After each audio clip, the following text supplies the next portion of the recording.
इयत्ता 12वी, विषय मराठी, कविता क्रमांक 9, समुद्र कोंडून पडलाय यावरील कृती स्वाध्याय. प्रश्न पहिला अ. खालील शब्दसमूहांचा अर्थ स्पष्ट करा. 1. उंचच उंच पण अरुंद बालपण. उत्तर. किनाऱ्यावरच्या टोलेजंग इमारतीच्या 32व्या मजल्यावरील मुलाला समुद्र हताशपणे पाहतो. त्याच्या मनात विचार येतो की शहर उंचच उंच इमारतींनी नटले, पण त्यात बालकांचे बालपण मात्र खुजे झाले. माती त्याच्यापासून दुरावलेली आहे, त्यामुळे त्याचे बालपण निमुळते, टोकदार आणि अरुंद झालेले आहे. 2. डोळ्यात उतरलेलं थकव्याचं आभाळ. उत्तर. याचा अर्थ आहे, समुद्र जेव्हा उत्तुंग इमारतीच्या 32व्या मजल्यावर अडकून पडलेल्या एका निरागस बालकाला पाहतो, तेव्हा त्याला बालकाच्या बालपणाची खंत वाटते. त्याचे बालपण खुजे होत चालले याची मनस्वी काळजी वाटते. त्रासून तो हताशपणे बालकाकडे पाहतो आणि समुद्राच्या डोळ्यात आभाळभर थकवा उतरतो. 3. स्टेशनवरल्या बाकाएवढं मुलाचं बालपण. याचा अर्थ आहे, महानगरीय जीवनाची झालेली घुसमट पाहून समुद्र संत्रस्त होऊन शहरातून हिंडतो व थकून स्टेशनवरच्या बाकड्यावर बसतो. तेव्हा त्याला शेजारी एक मूल पायपोटाशी दुमडून झोपलेले आढळते. त्याच्या मनात विचार येतो की या शहराच्या रहदारीत या बालकाचे बालपण हरवले तर आहेच, पण ते खुंटत चालले आहे. बालपणीचा त्यांचा आनंद आक्रसला आहे. जणू त्याचे बालपण हे स्टेशनवरल्या बाकड्यापुरतीच मर्यादित व बंदिस्त झाले आहे. आ. कारणे लिहा. 1. कवीला समुद्र संत्रस्त वाटतो कारण. उत्तर. कवीला समुद्र संत्रस्त वाटतो कारण समुद्र गगनचुंबी इमारतीच्या गजाआड कोंडून पडलाय. 2. समुद्र अस्वस्थ होतो कारण. उत्तर. समुद्र अस्वस्थ होतो कारण तो घुसमटलेल्या शहराच्या आयुष्यांचा चिंताग्रस्त होऊन विचार करतो. 3. समुद्र शिणून जातो कारण. उत्तर. समुद्र शिणून जातो कारण त्याला शहरातल्या सगळ्यांच्या बालपणाची व वयस्कांची खूप काळजी वाटते. प्रश्न दुसरा अ. तक्ता पूर्ण करा. कवितेचा विषय, कवितेची मध्यवर्ती कल्पना, मनाला भिडणारे शब्दसमूह. कवितेचा विषय, आक्रसून गेलेल्या महानगरीय जीवनाची शोकांतिका. कवितेची मध्यवर्ती कल्पना, समुद्र हे जीवनाचे प्रतीक आहे. महानगरीय जीवनाची घुसमट आणि माणसांची होत असलेली नगण्य अवस्था पाहून समुद्र चिंताग्रस्त झालेला आहे. मनाला भिडणारे शब्दसमूह. 1. समुद्राच्या डोळ्यात थकव्याचे आभाळ उतरते. 2. मुलाचे बालपण स्टेशनवरल्या बाकाएवढे. आ. चौकटी पूर्ण करा. कवितेतील समुद्राने केलेल्या मानवी क्रिया. उत्तर. पिंजरलेली दाढी व झिंजा. महानगरातल्या रस्त्यावरून व वस्त्यामधून हिंडतो. हातावर डोके ठेवून अर्धमिटल्या डोळ्यांनी पाहतो. समुद्र खिन्न हसतो. प्रश्न तिसरा. खालील ओळींचा अर्थ लिहा. समुद्र अस्वस्थ होऊन जातो शहराच्या आयुष्याच्या विचाराने. तेव्हा तो मनातल्या मनातच मुक्त होऊन फिरू लागतो. शहरातल्या रस्त्यावरून वस्त्यांमधून. उशिरापर्यंत रात्री तो बसलेला असतो स्टेशनवरल्या बाकावर एकाकी, समोरच्या रुळावरील रहदारी पाहत, हातावर डोकं ठेवून अर्धमिटल्या डोळ्यांनी. उत्तर.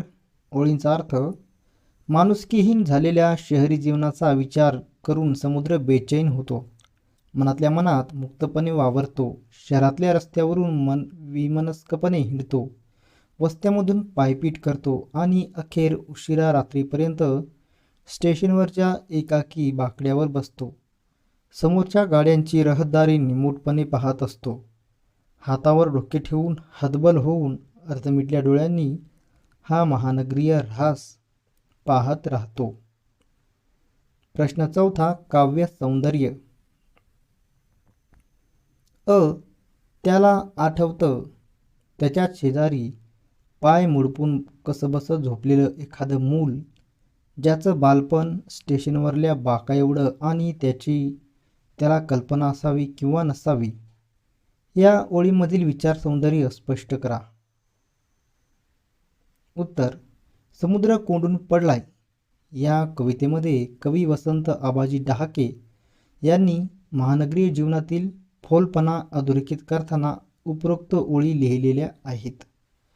महानगरीय घुसमट व्यक्त करताना कवी समुद्राचे रूपक वापरतात. समुद्र म्हणजे अफाट जीवन, ते आजमितीला शहरातील उत्तुंग इमारतीच्या गजाआड कोंडून पडले आहे. या विचारांनी अस्वस्थ झालेला समुद्र रात्री थकून स्टेशनवरच्या एकाकी बाकड्यावर हताश होऊन बसतो. त्यावेळी त्याच्या शेजारी त्याच बाकड्यावर एक मूल पाय छातीशी दुमडून झोपलेले त्याला आढळते. त्याच्या भविष्याने चिंतित झालेल्या समुद्राला त्याचे खुरटलेले बालपण त्या बाकाएवढे संकुचित असलेले जाणवते. पण झोपी गेलेल्या मुलाला या भयानक वास्तवाची कल्पना असावी की नसावी ही शंकाही समुद्राच्या मनात डोकावते. भविष्यकालीन पिढीचे बालपण महानगरीय भगभगीत संस्कृती उजाड व सीमित झाले आहे. हा विचार हृदय हेलावून टाकणाऱ्या शब्दांत कवीने सशक्तपणे मांडला आहे.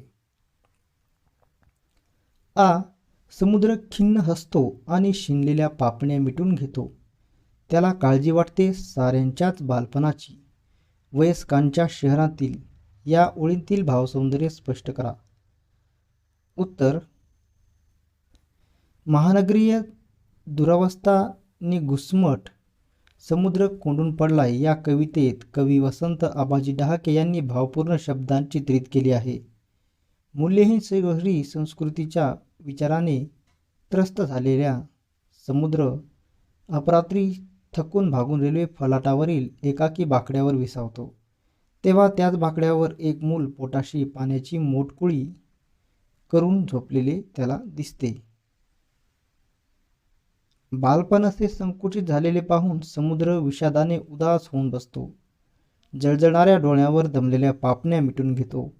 वयस्क शहरातील साऱ्या माणसाच्या बालपणाची त्याला घोर चिंता वाटू लागते. उगवत्या पिढीचे भविष्यकालीन खुरटलेले संकेत पाहून तो मनात हळहळत राहतो. स्टेशनवरच्या या चित्रदर्शी दृश्यातून कवीने समुद्राच्या मनातील विवंचना अचूक व भावपूर्ण शब्दांत रेखाटली आहे. भविष्यकालीन निर्मळ जीवन शहरी संस्कृती मुकणार आहे. तिचा भावनिक रास डोळ्यादेखत पाहतानाची वेदना कवीने मूर्त केली. प्रश्न 5वा, रसग्रहण. प्रस्तुत कवितेतील खालील पद्य पंक्तींचे रसग्रहण करा. समुद्र कोंडून पडलाय गगनचुंबी इमारतींच्या गजाआड, तो संत्रस्त वाटतो संध्याकाळी. पिंजारलेली दाढी झिंजा हताशपणे पाहत असतो समोरच्या 32व्या मजल्यावरील मुलाकडे, ज्याचं बालपण उंचच उंच पण अरुंद झालंय आणि त्याची त्याला कल्पनाच नाही. समुद्राच्या डोळ्यात थकव्याचं आभाळ उतरत येतं आणि शिणून तो वळवतो डोळे. इमारतींच्या पलीकडच्या रस्त्यावर थकलेल्या माणसांचे पाय, बसची चाकं. उत्तर: आशय सौंदर्य. समुद्र कोंडून पडलाय या कवितेत कवी वसंत आबाजी डहाके यांनी समुद्र हे अथांग जीवनाचे रूप घेऊन महानगरी जीवनाची मूल्यहीनता आणि संवेदनशीलता प्रकर्षाने दाहक शब्दात मांडली आहे.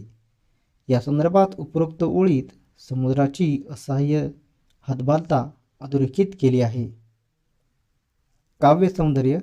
किनाऱ्यावरील टोलेजंग उत्तुंग इमारतीच्या गजाआड समुद्र म्हणजे पर्यायाने निर्मळ अथांग जीवन कैद झालेले आहे. संध्याकाळच्या वेळी अतिशय त्रासलेला समुद्र दाढी व झिंजा पिंजारून हताश झाला आहे. त्याला गगनचुंबी इमारतीच्या 32व्या मजल्यावर एक मुलगा दिसतो. त्या मुलाचा विचार करताना समुद्राला हे जाणवते की मुलाचे बालपण निमुळते, टोकदार आणि अरुंद म्हणजे खुजे झालेले आहे. याची त्या बालकाला कल्पनाच नाही. भौतिक प्रगतीची उंची आणि खुजी झालेली बाल्यावस्था यातील विरोधाभास समुद्राच्या लक्षात येतो. त्याच्या डोळ्यात अफाट थकवा येतो, म्हणून तो नजर वळवून इमारतींच्या पलीकडच्या रस्त्यावरचे माणसांचे रखडत चालले पाय व सुसाट पळणारी बसची चाकं पाहतो. तिथेही त्याला गती अधोगतीचे विचित्र चित्र दिसते. भाषिक वैशिष्ट्य. या कवितेत कवीने मुक्तछंद योजिला आहे. कवीने मुक्त शैलीतील विधानात्मक मांडणी करून महानगरीय वैफल्यग्रस्तता शब्दांतून दर्शवली आहे. त्यामुळे गिरमिटाने ऊर्ध्वमूल पोखरण जावे तशी शब्दकळा हृदयाला थेट भिडते व व्याकुळ अनुभवांची प्रचिती येते. समुद्र चलत व गतिमान क्रियापदामुळे समुद्राचा मानसिक प्रवास दृग्गोचर होतो. पिंजारलेले केस व दाढी या शब्दबंधातून समुद्राचे मानवीकरण करून भावनिक पातळीत कविता जाताना दिसते. उंचच उंच व अरुंद बालपण, डोळ्यांत थकव्याचा आभाळ या प्रत्येकारी प्रतिमांतून आशयाचा विस्तार अधिक गडद झाला आहे. महानगरी संवेदनेची ही मराठी कविता शहरी संस्कृतीचे दर्शन सार्थपणे घडवते. प्रश्न 6वा. अभिव्यक्ती. अ. समुद्र तुमच्याशी संवाद साधत आहे अशी कल्पना करून ते कल्पनाचित्र शब्दबद्ध करा. उत्तर. मी समुद्र बोलतोय. आज न राहून मी माझ्या मनातील वेदना व्यक्त करतोय. पूर्वी समुद्र अथांग आहे, असीम आहे अशी वाक्य माझ्या कानावर पडायची, तेव्हा मला अफाट आनंद होत असे. स्वातंत्र्यवीर सावरकरांनी सागरा प्राण तळमळला अशी जेव्हा मला साद घातली तेव्हा माझा ऊर भरून आला, कारण भारतीय स्वातंत्र्याची आस मलाही होती.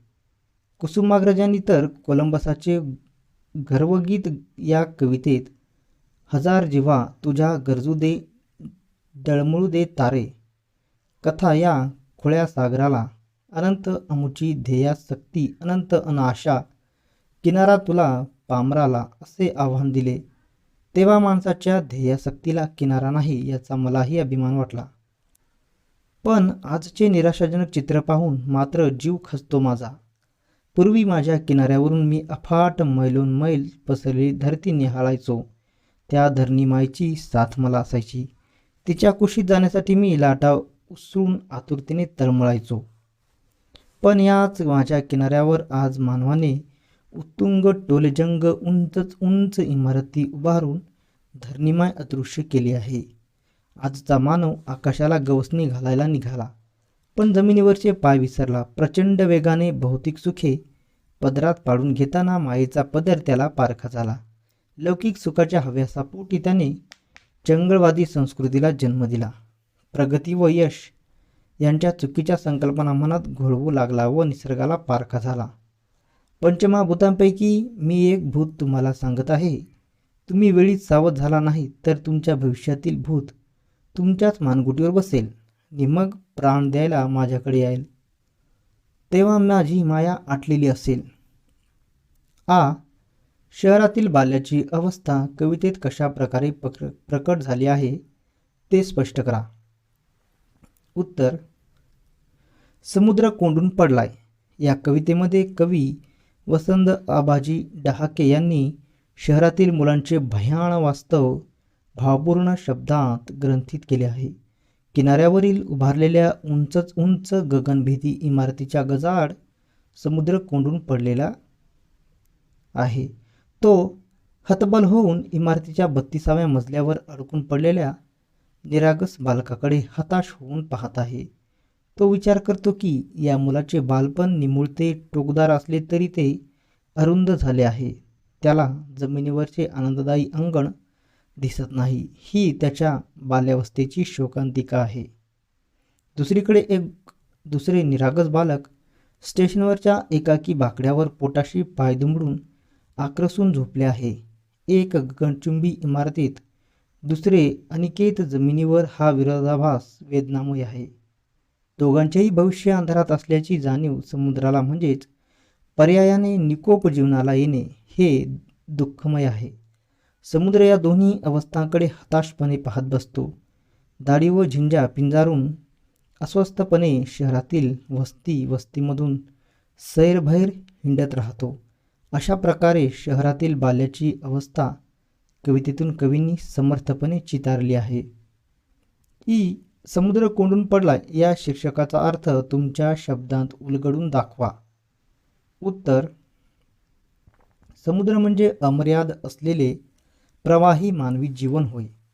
समुद्रासारखे सर्जनशील अथांग जीवन जेव्हा महानगरांच्या मर्यादेत बंदिस्त होते त्यावेळची बेचैन अवस्था, जीवघेणी घुसमट, समुद्र कोंडून पडला या कवितेच्या शीर्षकातून कवी वसंत आबाजी डहाके यांनी सार्थपणे प्रत्ययास आणली आहे.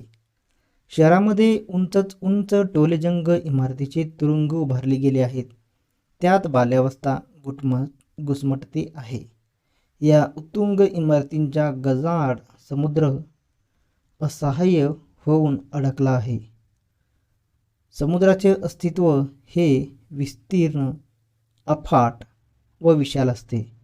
ते सतत उंचबळलेले व जिवंत असते, परंतु भौतिक सुखाच्या हव्यासाने येणाऱ्या महानगरीय चंगळवादाने या विशाल जीवनाला कैद केले आहे. जणू संजीवन पाण्याची कबर बांधली आहे किंवा अमृताचे विषात रूपांतर झाले आहे. समुद्राची ही भावविशता कवींनी समुद्र कोंडून पडला या शीर्षकामधून प्रत्ययकारकरित्या साकारली आहे. त्यामुळे हे शीर्षक या कवितेला अगदी सूचक व सार्थ आहे.